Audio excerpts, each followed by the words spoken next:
मैं नादान उससे इतना प्यार कर बैठी थी कि हर बात मान लेती थी।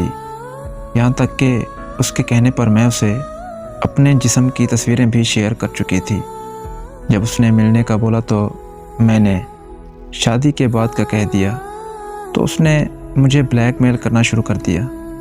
मैंने उसे खुदा का वास्ता भी दिया, लेकिन वो नहीं माना और इसी तरह मजबूरन मुझे उससे मिलना पड़ा, क्योंकि मैं ये बिल्कुल नहीं चाहती थी कि मेरी वजह से मेरे घर वालों की इज़्ज़त ख़राब हो। पर उसने मुझे एक बार फिर से दोबारा ब्लैकमेल करना शुरू कर दिया कि तुम मेरे एक दोस्त से भी मिलो। यह सुनकर मेरे पैरों तले ज़मीन निकल गई।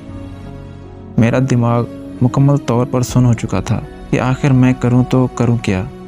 मैंने बहुत सोचा और आखिरकार मुझे उसके दोस्त से भी मिलना पड़ा।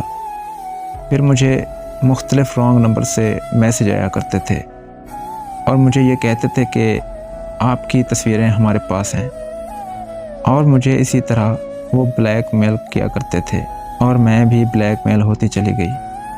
मुझे पता ही नहीं था कि मैं किस किस से मिलती जा रही थी। फिर एक लड़का मेरी ज़िंदगी में आया।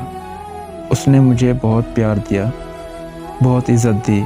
मैं बहुत खुश थी, और जब उसे मेरी तस्वीरों का पता चला तो वो भी मुझे छोड़ गया। उसके छोड़ जाने के बाद मैंने ब्लैकमेल होना बंद कर दिया। वो तस्वीरें मेरे घर तक आ गई। मेरे घर वालों की इज़्ज़त मिट्टी में मिल चुकी थी। मेरे अब्बा अब बाहर नहीं निकलते, मैं भी बाहर नहीं जाती, क्योंकि लोग मुझे बुरी नज़रों से देखते हैं। मेरी एक गलती की वजह से मेरे घर वालों की सारी ज़िंदगी की इज़्ज़त मिट्टी में मिल गई। अब मैं सारा दिन एक कमरे में बंद होकर रोती रहती हूँ और ख़ुद को कोसती रहती हूँ कि आखिर मैंने इतनी बड़ी गलती क्यों की। अब मैं किसी से शादी करने का भी नहीं सोच सकती, क्योंकि ऐसी लड़की से कोई शादी नहीं करेगा।